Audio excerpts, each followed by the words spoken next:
Merhaba, selam aleykum. Sabah şerifleriniz hayırlı olsun. Hürmetli ATR telekanalının daimi seyircileri. Sabah programmasını seyretesiniz. Studiyada sizler için her daim olğanı gibi men Gülsüm Halilova çalışam. Bugün endi fevral ayının 15. günü ortasına kelip yettik ve iş haftasının endi aman sonki günlerinde yaşayımız. Çünkü bugün Cuma akşamı hürmetli seyirciler ve keliniz bu güzel günü ve Cuma arifesinde olgan güzel sabahı beraberlikte karşılayıq. Bugün her daim olğanı gibi biz programımız devamında birçok meselelerini müzakere edecekmiz. Bu meseleler sırasında elbette ki Tunyev'in Kırım'daki mahkemeler ve şimdi çok müzakere edilgen ve çok ko'tarilgan mühim meselelerden biri bu umumi Han Sarayı'nın vaziyetidir. Bu meseleni bugün biz programımızda hukuk korçalayıcılarının müzakere edecekmiz ve çözülüm yolları neden ibaret olabileceğini laf etmege imkanımız olacaktır. O sebepten hürmetli seyirciler sizin de bizim programımızga koşulmağa imkanınız var. Ekranlarınızda rejissörlarımız telefon numarasını gösteriyor. Onun vasıtasıyla bizlerge telefon açınız. Studiyamızga her daim meraklı musafirler teşrif buyuralar. Onlarga suallerinizni seslendirmege imkanınız olacaktır ve cevap almağa isteseniz bu vasıtanın kullanabilirsiniz. Da digerde usullar hani sizin için yaratılgan bu Skype-tır. Skype adresimizden rejissörlarımız ekranlarınızda daima gösteriyor. O sebepten ona da telefon açabilirsiniz, bağlanabilirsiniz. ATR.tv degen adres dostluğa koşulsanız yakın zamanda tek sabah programmasında değil de diğer informasyon programmalarga koşulmağa imkanınız olacaktır. Bizim sabahımız ile başlandı ve adet üzere elbette ki onu günün tarihi ile yaraştırmağa ister edik. Bugün katende meraklı hadiseler yüz verdi ve tarihi hadiseler sırasında şunu kaydetmege mümkün. 1898 senesi Amerikan harbi gemisi o Men adını taşıyordu. Gavana, Kuba'nın paytahtında patlatıldı. Neticede 300'ge yakın denizciler ve gemi xadimleri helak oldular. Amerika prezidenti McKinley o vakit bunda Kuba'nı ve birinciden elbette ki hususan İspanya'nı qabatladı. Son o'zining kongresine Kuba'nı Kamachav altında almağa teklif etti. Buna cevap olarak İspanya tezden Amerika'ga cenkni ilan etti ve neticeleri nasıl oldu düşünüyorsunuz? Elbette ki İspanya bu cenkni yutturdu. Bu Amerika tarafından Puerto Rico, Gavayi, Filipini adalarının işgaline yol açtı. Amerika Birleşken Devletleri kolonyal imparatorluğunu elde ettiler ve o'zining ihalesine de 8,5 milyon insanını koştular. Umumen alganda tarihçilerden bildirgenine göre bu Amerika'nın yani fevral'ın 15'i 1898 senesi imperializm rejiminin başı olgan. Gelecek hadiselerden biri bu endi yakın tarihe geçsek 1922 senesi Gaaga'da birinci Halkara Mahkemenin ilk oturuşu olup geçti. En baştan 11 sonra ise 15 kadıdan bu gibi oturuş ibaret edi. Mahkeme 1922 senesi Milletler Ligası tarafından teşkil edildi. 1940 senesi Felemenkni Nemseler işgal etken son mahkeme Jeneva'ga koçmege mecbur oldu. Anda iki resmi til alida bu günge kadar kullanıla bu Fransız ve İngiliz. 1946 senesi bu mahkeme Birleşken Milletler Teşkilatı'nın Halkara Mahkemesi'ne çevrildi. Bugün Halkara Mahkemede 15 müstakil kadı var. Onlarını vatandaşlıklarına bakmadan seçilir müstakil şekilde. Halkara mahkeme devletler ara münakaşalar ve davalarının çözülüvü ile bağlı problemler ile uğraşa. Şunu kaydetmeli ki bu mahkeme dünyada yekeni jurisdiktsiyaga sahip olgan halkara organdır. 2017 senesi yanvarının 16'sında Ukrayna bu mahkemege Rusiyaga qarşı şikayet arizasını berdi. Ukrayna Rusiyani terrorizmge mali destek berip, terrorizm ile kuresh konvensiyasını bozganından qabatladı. 2017 senesi 6 Mart günü bu şikayet endi bakılmağa başladı. Ali da bakıla. İşte aynen bu mahkemenin kusurlarından biri. İşte en mühimi bu proseslerinin pek uzun müddet içinde bakılması ve daha mühim bir fakt şu ki mahkeme bu ya da diğer kararını çıkargan son onu amelge geçirip usullarını da işlep çıkarmadı. Ne yazık ki umumen alsak bütün halkara arenada ve teşkilatlarda alıngan kararlar olsun bugün Kırım'da Kırım Tatarlarının, Tamır halkının ve Ukrayna vatandaşlarının ağ bozuluğu ile alıngan birçok rezolüsiyalar olsun, kararlar olsun, onlarını amelge geçirip usullarını da hiç kimse işlep çıkarmadı. Çünkü 2016-2017 senesi rezolüsiyalar insanların hakları ile bağlı korçalansın deyip çıkarıla. İşte Milli Meclis özünün statusunu kendi gayreden tıklasın deyip çıkarıla. Lakin tecavüzcü devlet Rusya bularga sanki dersin işte kormey, pervasız kala ve yerine getirmey. Çünkü bu usullar yani yerine ketuf, amelge getirif usulları yoktur. Elbette ki Kırım Tatar diplomatlarının, Kırım Tatar siyasiçilerinin bildirgenine göre bu gibi alıngan rezolüsiyalar pek mühim çünkü gelecekte işte halkara mahkemelerde bularının Rusya'nın bularını yerine getirmegeni gibi delillerini kullanmağa mümkün olacaktır. Lakin bugünge baksak amelge geçirilmegeni bu elbette ki biraz kederleti. Bununla birlikte 15 fevral günü 40. Sovet ordusunun sonki askerleri Amudarya Ozeani'nin iki yalısını birleştirgen köprüden geçip Afganistan'a terk ettiler. Böylelikle Sovet harbi kontingentinin Afganistan Cumhuriyeti'nden çıkarılığı resmi şekilde yekunlendi. Bu hadise aman 10 yıl devam etken Sovet Afgan cenkini bitirdi. Belli olğanı gibi 1979 senesinin sonunda Afganistan'da devrimni teşkil etken son Sovet Birliği anda yanı koklu hakimiyetke kol tutmak için bir sıra öz harbi kısımlarını körsetdi. İşte Afganistan'a Sovet ordusu ne için kirdi ve nasıl etip çıktı? Bakayıq.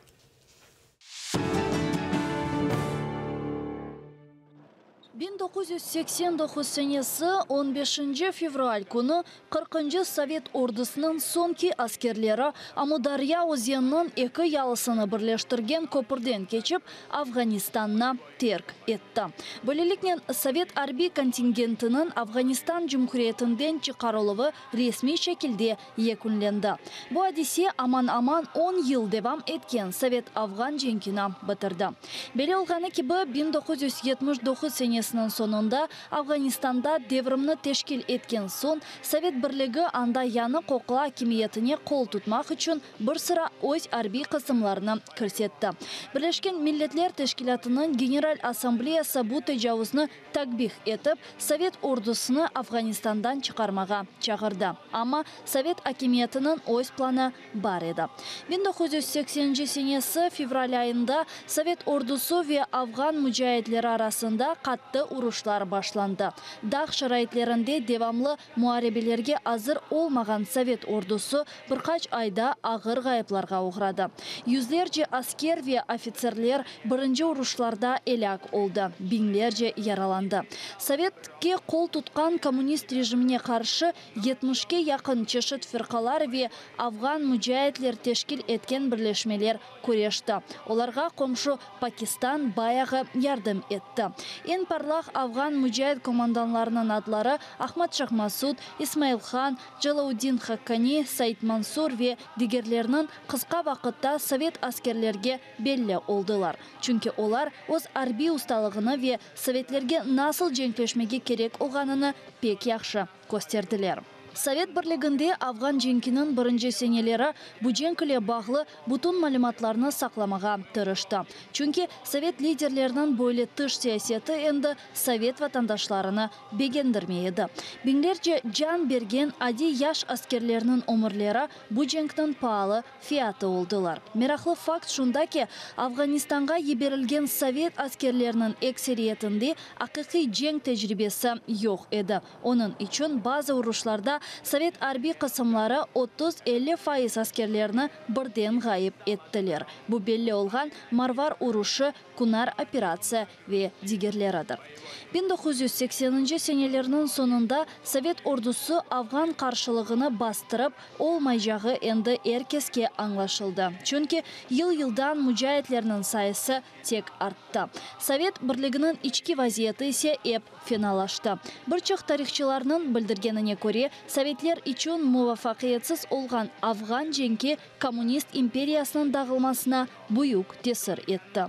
1988 сенесі 14 апрелде Женевада Пакистан, Афганистан, Совет бірлігі ве Америка бірлешкен девлеттері арасында япылған музакерлер нәтижесінде Женева аңлашмаларына имзаладылар.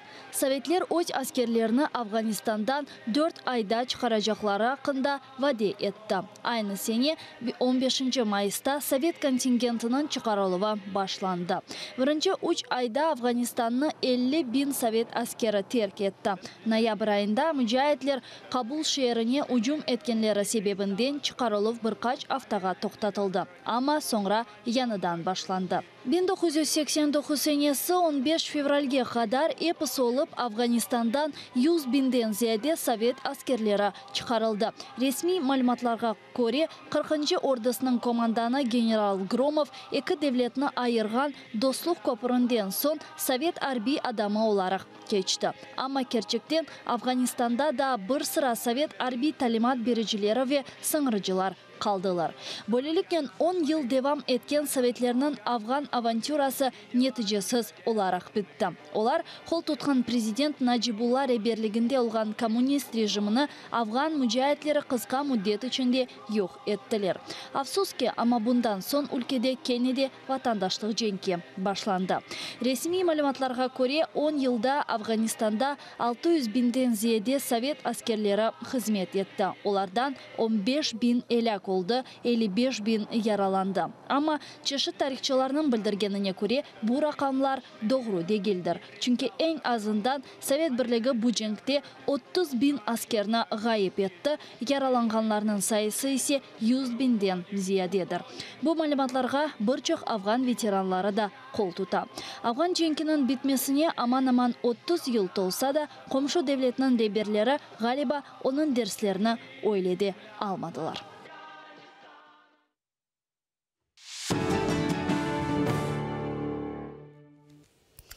Деген Левханы бераберлікті сейреттік. Ақиқат енді Афган женкінден ярында олған девлетлер вианда кірген, құсусан Совет Русиясы ешбір дерсіні алмадылар. Не үшін десеңіз, чүнкі бүгін Сурияда япылған әрекетлерге біз көз ташласақ, ве егерке бұл әрекетлерінің нәтижелеріне бір диқатлыжа бақсақ, кенеде әршейінің текрарланғаныны көреміз ве дерслер алмағаныны да бір келе дәлел оларақ көрмеге имканымыз бар.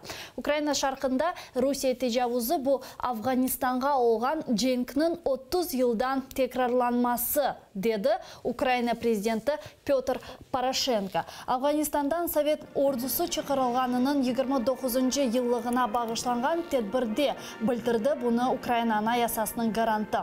Порошенконың сөздеріне көре Москва өз тежавузны да Советлер заманында көстері башлаған. Соңра есе Молдова, Гүржістан, Украина ве Suriyede tecrübesini eğileştirdi.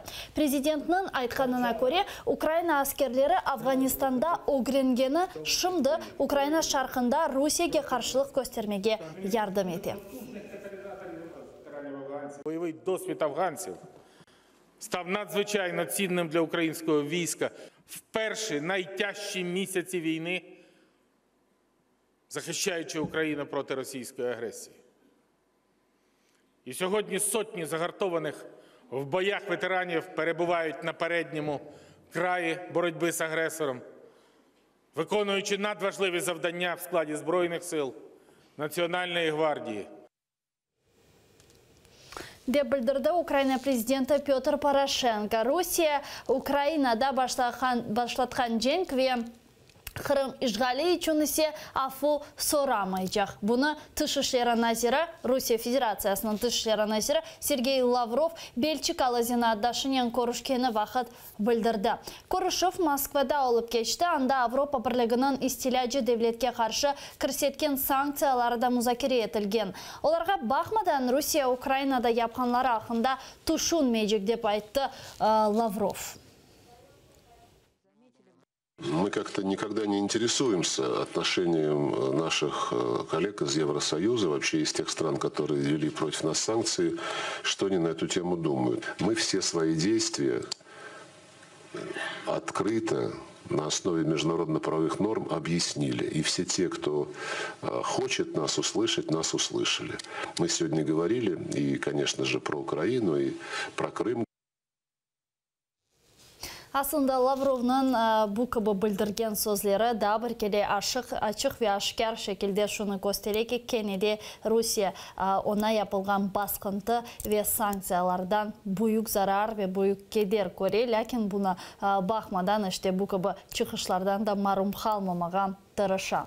Hürmetli seyirciler, bu ise keçemiz endi muhim bizim müzakerelerimizge, muhim haberlerge ve hususan Tunev'in ana vatanımızda olup geçken sonki hadiseler neden ibaret olganını şimdi programımızda müzakere etmeye teklif ettim. En evvela şunu kaydetmeye isterim ki Rusya'nın Şimali Kafkas Harbiy Mahkemesi'nde Yaltalı Hizbut Tahrir davası mabuslarını terörizmde kabahatlaf endi seslendirildi. Rostovda mahkeme oturuşu açık olganına bakmadan Ahmejit'te toplaşkan mabuslarının akrabasına mahkemeye kirmege razılık verilmegen.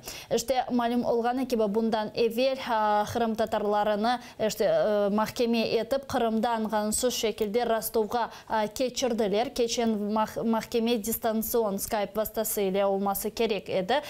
Bu şimdiki mahkemede ise endi kabahatlaf seslendirildi. Levxanı ATR telekanalının muhbirleri hazırlaganlar. Şimdi seyretek, sonra studiyamızga siyasi mabus Vadim Siruk'nun omur arkadaşı Anna Bagachova bağlanacak. Onun ile bu meseleni müzakere etmeye devam edeceğiz.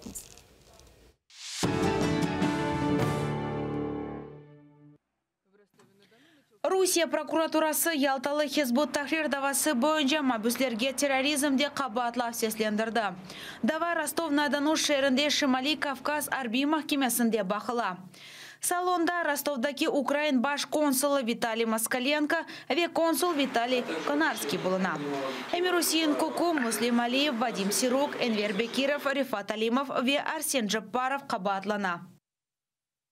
Сейчас мне бы хотелось сказать два важных момента, которые уже мы можем фиксировать. Первое – это нарушение международного гуманитарного права, поскольку всех членов Ялтинской шестерки, включая Мира Усаина Куку, конечно же, их перевезли с Крыма в Ростов-на-Дону, что уже однозначно является проблемой. И второе – это то, что дело рассматривается в военном суде, что Amnesty International выступает против этого. Все отмечают, что обвинение по двум квалифицирующим составам строится на одних и тех же доказательствах, объяснениях, показаниях и оперативно-розыскных мероприятиях. То есть фактически за одни и те же действия всем подсудимым вменяются две статьи. С данным делом с данным обвинением мы также не согласны. Естественно, будем оспаривать доводы гособвинения. Kırımlı advokatlar davada Kırım'ın Harbiy Mahkemesi'nde bulunup videobağ vasıtasının iştirak etti. Rostov'daki mahkeme açık ötkerilgenine bakmadan Ahmejit'te mabuslerge destek göstermege kelgen akraba ve dostlarını salonga koymaganlar. Сначала нас пропустили в суд, мы зашли в зал, разместились, после чего приставам был отдан приказ о том, что заседание будет закрытым. И судья уже, оттуда, с Ростова, сказал, что судебное заседание открыто в Ростове. То есть желающие могут приехать в Ростов, пожалуйста, присутствуйте. Алиев, Куку, Бекиров, Весирокны ишгалжилер экибин 16 сенесі февраль айында evlerinde keçirilgen тинтовден сон tuttu. Апрелде ise Алимов, Веджапаров яқаланды. 2 yıl mabusler Ахмежит СИЗОсында tutuldu. Keçken senanın sonunda onlarını Rusiya territoriyasına keçirip, Rostov-na-Donu şehrinde mahkum etip başladılar. Риана Алиева, Рамиль Яникеев, Zaman, ATR.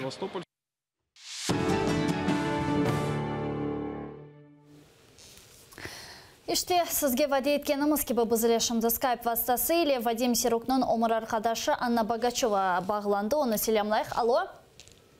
Да. Selam алейкум. Selam алейкум. Алейкум селям. Анна Ханум, вчера прошло очередное заседание в Ростове-на-Дону в Северокавказском военном суде. Расскажите, как прошло заседание, как прошел суд? Да, действительно, вчера прошло первое заседание суда. На нем зачитали обвинительное заключение. Зачитали его не полностью еще, но вот в сжатом формате. Все подсудимые, в принципе, не согласились с этим обвинением и сказали о том, что оно им до конца непонятно. Так как оно содержит какие-то общие понятия, и в нем минимум конкретики. Вот. Нас с этого заседания проводили, попросили выйти и сказали, что мы можем присутствовать только в Северокавказском суде. Но вот сегодня следующее заседание. Мы все равно едем, надеемся, что будет сегодня какая-то информация. Возможно, попадем даже вот на суд. А во сколько будет сегодня суд? В 10 часов. Вы сказали, зачитали, в чем обвиняют наших соотечественников. Скажите, вы сказали, есть там какая-то неконкретика. В чем именно заключается неконкретика и в чем их сейчас обвиняют? Что инкриминируют? Инкриминируют им как участие и организацию в террористической организации, так и попытку насильственного захвата власти России. Вот. Но при этом само обвинение содержит такие общие слова, как тотальная исламизация. То есть, что это такое, при этом не объясняется совершенно. Вот об этом подсудимые просили суд, и в частности прокурора, объяснить им, что это вообще такое, что они имеют в виду. Была ли у вас возможность увидеться с вашим супругом и как он себя чувствует? Увидеться возможности не было, но со слов адвоката мы знаем, что он чувствует себя нормально, бодрый, настроенный на все-таки выступление в суде, на такую борьбу в суде, на прения. Недавно прошел дуа-молебень в доме Муслима Алиева. Уже как 2 года задержали в 2016 году в месяце феврале вашего супруга еще 3 крымских татар, а чуть позже еще 2, которые сейчас также вместе с ними обвиняются и ведутся их дело. Скажите, вот 2 года назад, как вы помните этот день, как он вам вспоминается и что изменилось для вас, вашей семьи за эти 2 года? Изменилось на самом деле очень много, даже можно сказать почти все. Вот у нас как-то жизнь есть вот до того дня и после этого дня. И действительно уже прошло 2 года, мы адаптировались, мы уже как-то вот привыкли к новой реальности. Но все равно день с тяжестью, вот такой вот осадок вот этот есть, остался. И я думаю, он никогда не пройдет. С какими проблемами вы столкнулись и кто сейчас помогает вам, вашей семье? Есть ли какие-то организации, с которыми вы сотрудничаете? На самом деле, с первого же дня после обыска нам начали помогать в основном соотечественники, крымские татары, крымские мусульмане в основном. Хотя в смысле там, писем, в смысле там, поддержки у нас есть также помощь с российских правозащитников, а также неравнодушных граждан Украины. Как-то вот так. То есть нам мужу писали как с президента Украины, так и министра иностранных дел Украины. То есть именно письма поддержки, так и просто граждане неравнодушные к вот этим проблемам, к вот этим моментам. Вот, кстати, о письмах. В Украине создано очень много здесь сейчас организаций, которые собирают письма поддержки политическим заключенным, которые находятся на оккупированных территориях, над которыми идут сейчас эти так называемые судилища. Скажите, Вадиму Сируку, кто пишут ли письма, отправляют ли письма, кто их получает? Есть ли у вас возможность их передавать ему? Галиба бағымыз үзілді. Алло? Техник проблемлер Галиба нәтижесінде бағымыз үзілді. Вадим Сирукнун омыр арқадашы Анна Богачева бізледі. О Туневін Ростов-на-Дону шайырында олып кешкен махкемелер ақында бізлерге тавсиятлы жамалюматлар шымды бере ве мектуп или меселесінде язықке шымды біз онен бағланмаға тырышамыз. Бұл арада, өрметлі достарым, сізлерге дабыр келе шуны қатырлатамыз. Бізлерге телефон açınız. Ekranlarınızda режиссерларымыз телефон номерасына әрдайым көстере. Skype vasıtasıyla de bizle bağlanmağa imkanınız var. O sebepten pervasız ve lakayt kalmanız. Anna Bogacheva'nın bildirgenine göre bugün 6 Kırım Tatarı üzerinden saat 10'da mahkeme kene olacak eken ve men umut etim bu mahkeme neticeleri da gelecek bizim informasyon programmalarımızda açık aydın şekilde aydınlatılacaktır. Ve siz de bularını görmege imkanınız olacak.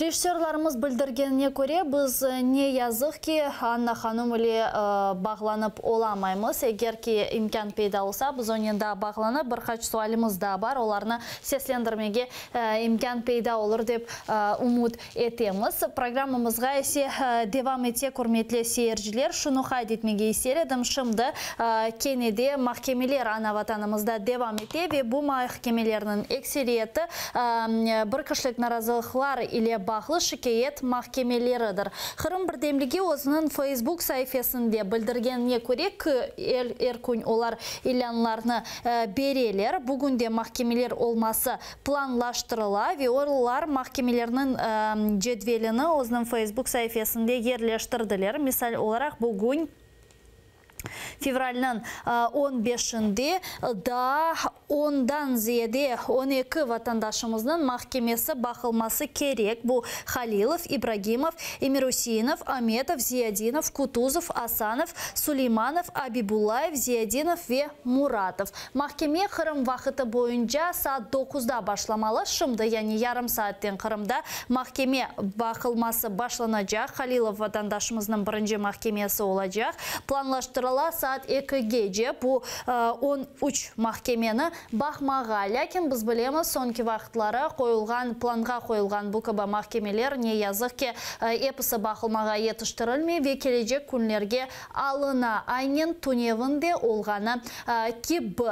Mahkemeye Ahmetjet'nin işgalci yukarı Rus mahkemesinde geçirilecektir ve destek etmege istegenler anda barıp lakayt ve pervasız olmağanlarını gösteri bileler. Tunevin ise Kırım'ın yukarı Rus mahkemesi bir kişilik narazılıklarının iştirakçıları bergen şikayet arizasına bakıp red etti. Kararlar değiştirilmedi, para cezaları öyle kalgan. İşte Tunev'in 13 şikayet arizası bakıldı. Şikayet arizaları 2 haftadan beri bakıla eken. Bütün olar red etili. 2 Kırımlı'nın para cezası 15.000 rubleden 10.000 rublege kadar azlaştırıldı. Bu hafta bizde şimdi misafirlerimizle bağlanacağımız. Anna Hanım ise bizge kere kaydı. Onu selamlayıq. Kene, alo. Алло.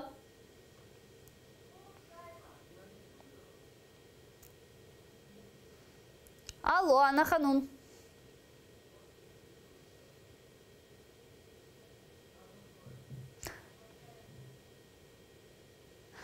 Aslında şunu kaydetmeke gerek ki ne yazık ki Kırım'ın ekseri allarda bağ kurmağa tırışkanı vakit bir şeyler ola ve Kırım'da olgan vatandaşlarımız özlerinin iç жоймаған бағларыны неденесе жоймаға башлайлар. Ләкин кенеде АТР телеканалына Қырымдан жесур ве жесіретлі ватандашларымызға шыққанлары үшін бөктен шекурлер білдіреміз. Çok sağ olun. Çünkü bugün ana vatanda elbette ki endi aytmayım narazılıklar hakkında işte bir açık aşkar şeyler yapmağa, lakin korkmayıp fikirlerini bildirmek bugün endi karamanlıkka çevrildi. O sebepten bizim yayınlarımızga koşulgan, mahkemelerge bargan vatandaşlarımızga bökten teşekkürler bildiremiz. Anna Hanım ile galiba kenede bağlanıp olamayımız. Ne içindir rejissörlarımız bildirgenine göre Kırımdan onlarda ses kesilgen, yani bizni eşitmey kalganlar. İşte bir kişilik narazılıklar neticelerine keliniz dinleyik, sonra musafirlerimiz ile bağlanacağız. Массовые аресты наших соотечественников, среди которых был отец 13 детей, который занимался парниками. Пытки Рената Параламова, которые до сих пор остались без ответа. Виновников не нашли.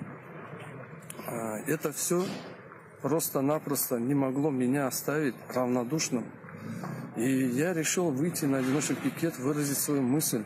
Все было заранее заготовлено, подготовлено. То есть зашли, зачитали, приговор вынесли и все. Единственное, что хотят правоохранительные органы, это запугать крымско-татарский народ, запугать мусульман Крыма. Никаких сожалений о том, что я был на одиночном пикете, у меня даже в голове и мысли не было. Если будет необходимо, то если такие мероприятия, как проводились накануне одиночного пикета моего, если они будут продолжаться проводиться, то я думаю, что возможно, что я не буду отсиживаться и буду присутствовать на таком мероприятии. У меня сегодня было 3 дела у одного судьи, такое ощущение, как будто он просто читал одно и то же. Не ощущение, а так и было. Вот, как будто бы с одного листка. Только менял фамилию, имя, время, не время, а место проведения данного, мероприятия, и все. А так, в принципе, одно и то же. Анна Ханым бізге кері қайтты. Алло? Да, я вас слышу.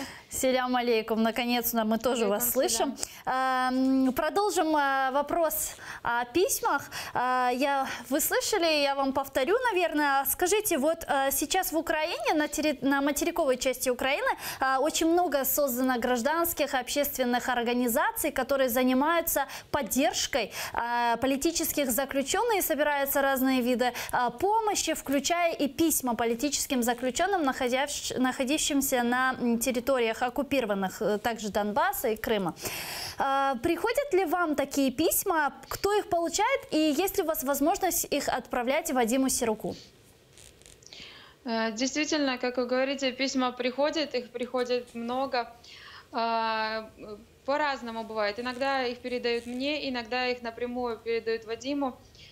Вот так. Но в любом случае, кому бы они ни приходили, они доходят до Вадима. О чем пишут люди? Пишут о разных темах. Бывает о себе, бывает о том, что они думают о ситуации в общем.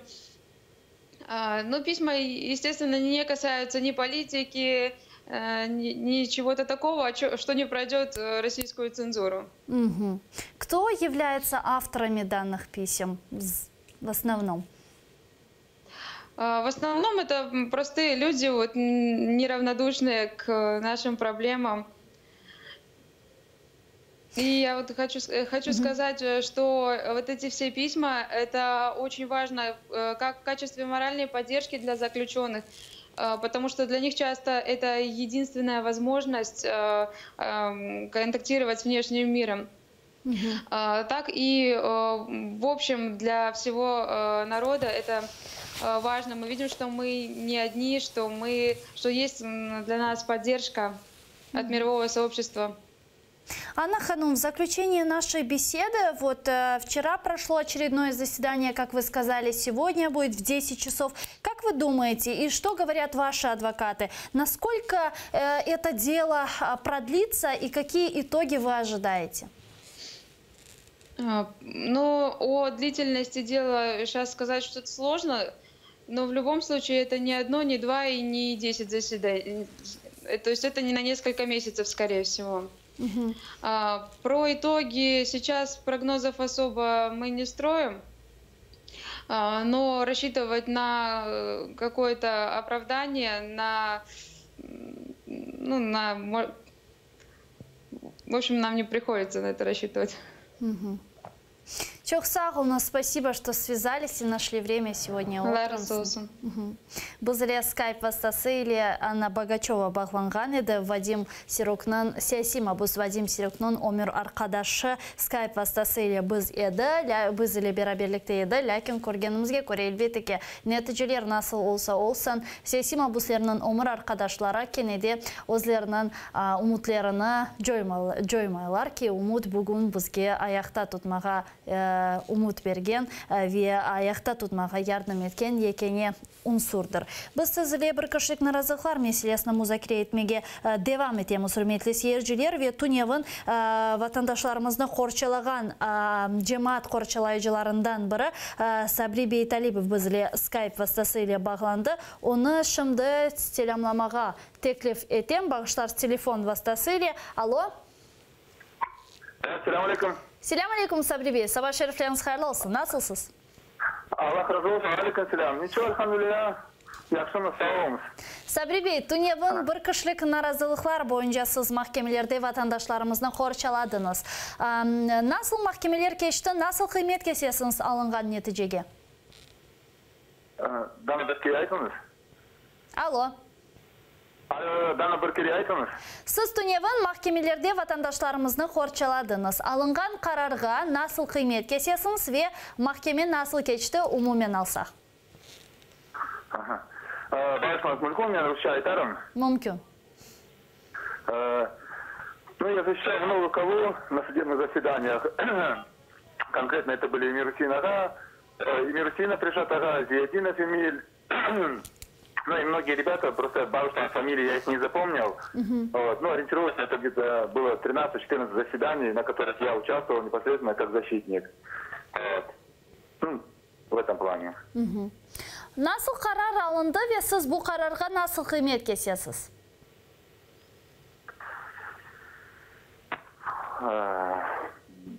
Ну, что я могу сказать по вот этим, допустим, например, заседаниям?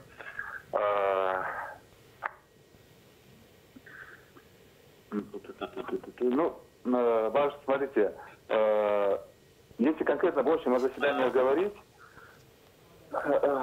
ну, заседания прошли, как бы, судьи второй инстанции как бы оставили те же самые решения, что касалось первых инстанций.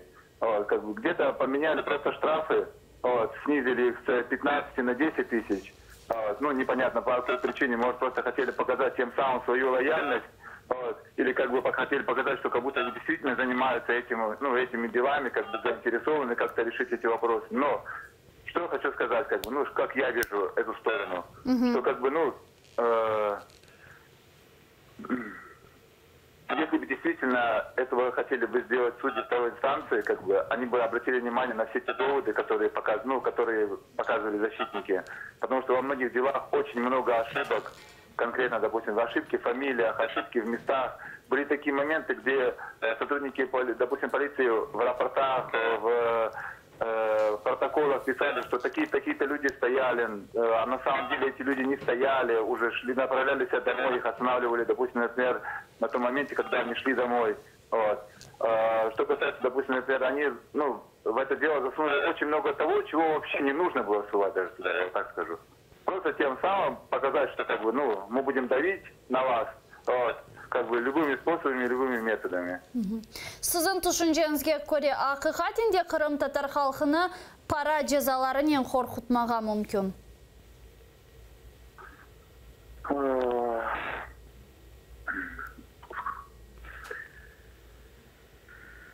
Ну, я думаю, что нет. Вот. как бы не было, справедливость как бы, ну, должна восторжествовать, и они как бы навряд ли это смогут сделать, потому что как бы, ну, этому является история, даже если взять нашего народа, крымско-татарского народа, который в свое время выселили, депортировали из Крыма. Но, альхамдулилля, наш джемат смог сплочиться, вернуться, ну, обратно, ну, тем самым показали, да, в этот момент свое единство. Вот. То, что благодаря тому, что они сплотились, как бы, ну, и вернулись обратно, да, они показали это репрессионное отношение, что наш народ не так легко, как бы, запугать, не так легко, как бы, ну, как вам сказать правильно, башланыз. Не так легко, как бы, ну, напугать их, вот так вот. Сабриби, сіз не вақыттан берлі енді джемат хорчалайчысы фаалиетін оғырашасыңыз? Ну вот, как начались суды по одиночным пикетам, вот с этого момента, как бы, я и начал, ну, как бы, работать в этом течении, то есть в том плане, что, как бы, быть общественным защитником. До этого, как бы, я, ну, ездил на суды поддерживать, ну, поддержать братьев, единоверцев, иншаллах, крымских татар.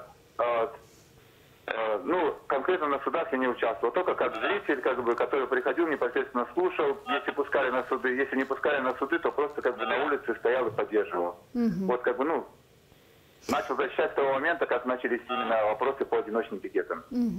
Шынды бір кішілік наразылықларда ватандашларымызны қорчалаған бір чоқ сіз кебі жемат қорчалайжылары пейда олды. Сіз насыл бұл қарарыны алдыңыз ве махкемеде зор ола ма бұл кебі фаалиетінен шығышта болынмаға?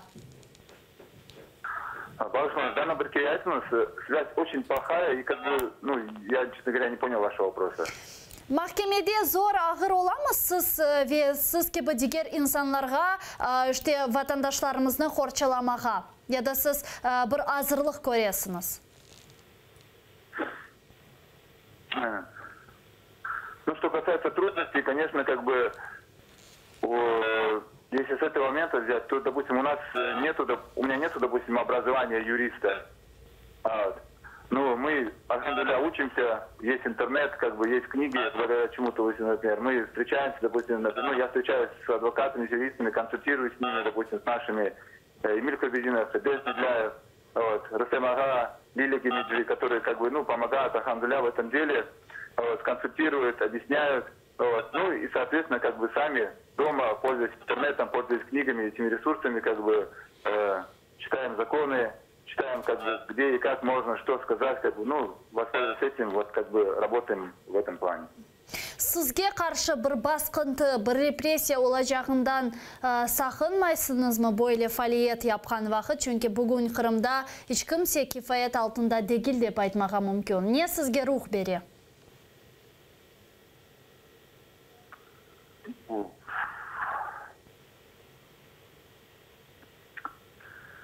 Ну, в первую очередь, конечно, то, что, как бы, ну, если я правильно понял вопрос, башня, связь плохая, то, что нас толкает на это, да, в первую очередь толкает то, что, иншаллах, все мы мусульмане, вот, мы стремимся к удовольствию Аллаха, субхану ва тааля, поддерживать друг друга, показывая, иншаллах, что наша сила, как бы, будет единственной только в Берлике, когда, иншаллах, мы сплотимся и будем друг другу помогать, не оставлять друг друга в любой беде, вот. Тем самым показывает то, что, иншаллах, мы одна умма, один народ, то, что, как бы, только лишь в этом наша сила. Çok sağ olun Sabri Bey, bizle bağlanğanınız için eyliklerde görüşkence. Allah razı olsun. Selamun aleyküm. Sabri Talibov, ақ ve cemaat қорчалайчысы бір кішілік наразылықларда ватандашларымыздың менфаатларына mahkemede temsil etti. Onun ile telefon vasıtasıyla bağlandık. Айтқанына көре elbette әрбірімізге біріншіден рух bu халқымыздың бірлігі ve musulman olğanımızdır.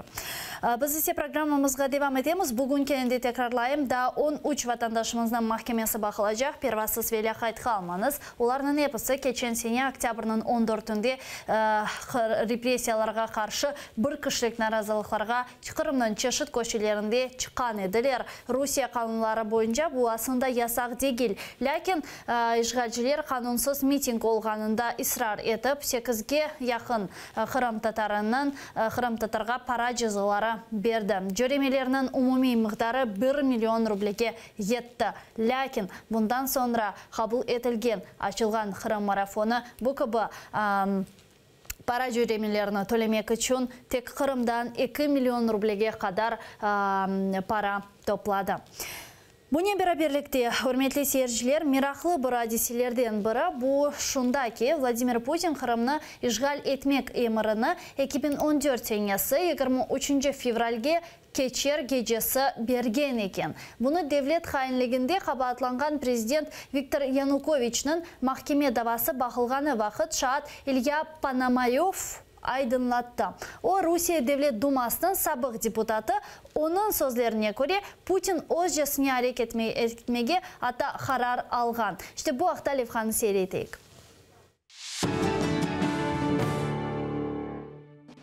Қырымда кечірілген сақты референдумдан соны депутат Илья Пономарев ярымада Русия эркенына қошылмасына қаршы рей берген екене депутат. Бүгін о Киевнің Абалон район махкемесінде шатлық әте. О айтқанына көре 23 февральге кечер гежесі Владимир Путин бір қач мемурнен мушавере кечіріп Қырымны işgal етмек қарар алған. Путин чуть было не попал в авиакатастрофу в Сочи. На вертолете была там жесткая посадка у него, и он это воспринял как покушение, попытку покушения с участием иностранных спецслужб. И в этот же день состоялось, там, как известно, бегство Януковича, поэтому у него было такое настроение, что вокруг заговор. Мушавере iştirakçilері açıq işgal anayasаға zıt келгенini білдірген. Ләкин Путин дегенінде тұрған. Пономарев айтқанына көре февралін 23-інде Қырым işgali башланған. Мұдафа назиры Сергей Шойгуға операцияны әрби қысымы азырламаға меселятчысы Владислав Сурговға сияси меселелеріні чізмеге авале еткен. Қырымда есе Аксеновға таянмаға қарар алынған. Чүнки оның жинайет итибарларына алақасы ве күш құветлері тесірі бар екен. В качестве основной противостоящей силы назывались крымские татары. И считалось, что только Аксенов был в состоянии им силовым образом противостоять. Қырым işgalinde Януковичнің мектебі esas роліні ойнаған. Пономаревның сөзлеріне көрем, 2014 сенесі мартының бірінде Федерация Шурасы Русия арби құветлеріні мемлекеттен түш құланмыға рұқсет берген. Санки Украинаның қануни президенті Украина территориясында ватандашларыны қорчаламақ үшін Русия арбилеріні көрсетілмесіні режа еткен. О вақыт есе топлашуда мектепні кімсе көрмеген. С моей точки зрения, это ключевая роль во всей этой истории. Это способ легитимировать военную агрессию на территории Украины. И это основная правовая основа, на которой принималось решение об использовании вооруженных сил на территории страны. Русия Украина ишлеріне та 2013 сенесі сентябрь айында açıq айдын кірішмеге башлаған. Майдан вақтында Русия Януковичны өз тарафына чекмек үшін паранен сатып алған. Қачқан президентінің оғлы Александр Араджи олған. Пономаревның сөзлеріне көре Януковичлер қорантасы $1 миллиард миқдарында кяр алған.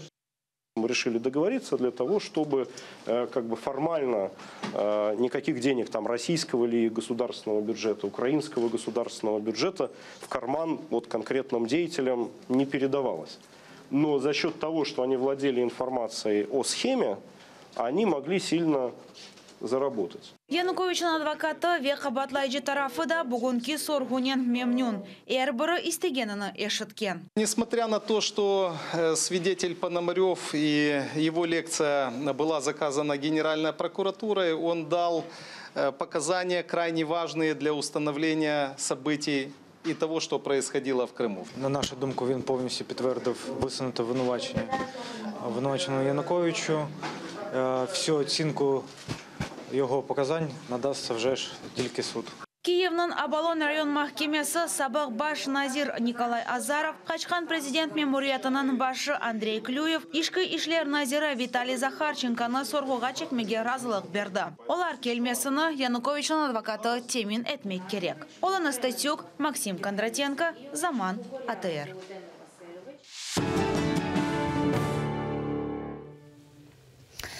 İşte böyle levhаны hürmetli seyirciler beraberlikte seyrettik ve programımızın yekunlenmesine bir hacdaqa qalar ekende şunu qayd etmege ister edim ki sonki haberler sırasında Rusiya mustaqil muhbirleri Suriye'de Wagner adlı şahsi birleşmenin askerlerini Amerika askerleri hücum etkenin bağlı malumat toplamağa devam ekenler. Lakin Kreml bu meseleni izahlamay çünkü resmi Rusiya ordusunun harbiy operatsiyasi yakunlendi.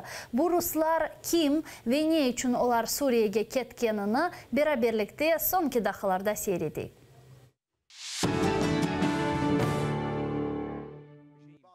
7 февраля американские военные и союзники разбили колонну российских наемников из частной военной компании «Вагнера». Те, вероятно, шли захватывать нефтеперерабатывающий завод, подконтрольный повстанцам. То, что под огонь попали россияне, американцы не знали. Глава Центрального командования ВВС США Джеффри Харриган на телеконференции с Катара рассказал, во время боя их главной задачей была самооборона. Мы безотлагательно связались с российскими официальными особами, чтобы предупредить про нападение на известную позицию сирийских демократических сил и коалиций. После этих звонков официальные особы коалиции согласовали удары с целью уничтожить вражеские силы. Американские военные вначале нанесли артиллерийский удар, потом открыли огонь из 4 вертолетов. Сколько точно погибло, неизвестно. Российская сторона молчит. По неподтвержденным данным, жертв от 200. В одной роте надо выпить 200 человек, у 200 их сразу же. В другой 10 человек. И вот про третью не знаю, но там тоже растрепали очень сильно вообще. Вот, короче, 3 роты пострадало. Вот, били пиндосы. Сначала артой накрыли, вот, а потом подняли 4 вертушки и в карусель запустили. Независимые расследователи из Conflict Intelligence Team на своей странице в Facebook уже несколько дней публикуют фотографии наемников частной военной компании «Вагнера», которые и погибли в Сирии. География почти вся Россия. Большинство из них раньше воевали на стороне боевиков на украинском Донбассе. А это интервью еще одного уничтоженного россиянина, Кирилла Ананьева. Признается, воевал на стороне сепаратистов на востоке Украины. И я думал, в Сирии вот именно вот эта военная задача. То есть тебя война затянула, да? Да, как обучение. То есть очень многие люди ездят по войнам, ну понятно, что это образ жизни, я уже сказал, и потому что это новый опыт. Новый опыт, профессиональный опыт. Это вдова 38-летнего Станислава Матвеева Елена. Официально про смерть мужа ей не сообщили. Женщина спокойно рассказывает, муж был на стороне сепаратистов в Украине, дальше была Сирия. То, что он погиб, узнала от казачьего атамана. Где тело, не знает. К родственникам за генетическим материалом никто не обращался. Про компенсацию не думает. Я бы хотела, чтобы, во-первых, о моем муже узнали все. Не только о моем муже, вообще пацаны, которые там погибли, вот так вот просто тупо, дико как-то это все. Куда их послали, почему и вообще никакой у них даже защиты не было. Просто их как свиней отправили на бой. И, ну, чтобы правительство так как-то отомстило, я не знаю, чтобы пацаны-то память как-то это... Про груз-200 официальная Москва молчит, ведь их там просто нет. В то же время критики российской официальной политики утверждают, молчание российских СМИ про гибель россиян и уничтожение техники – это разрушение мифов о том, что русские воюют лучше всех и что своих они не бросают. Вероника Иващенко, Заман, АТР.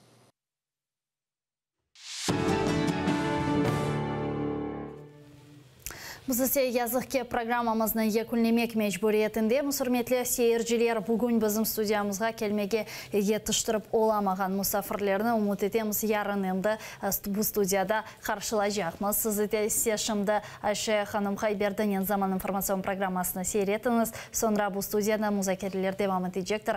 Görüşkence.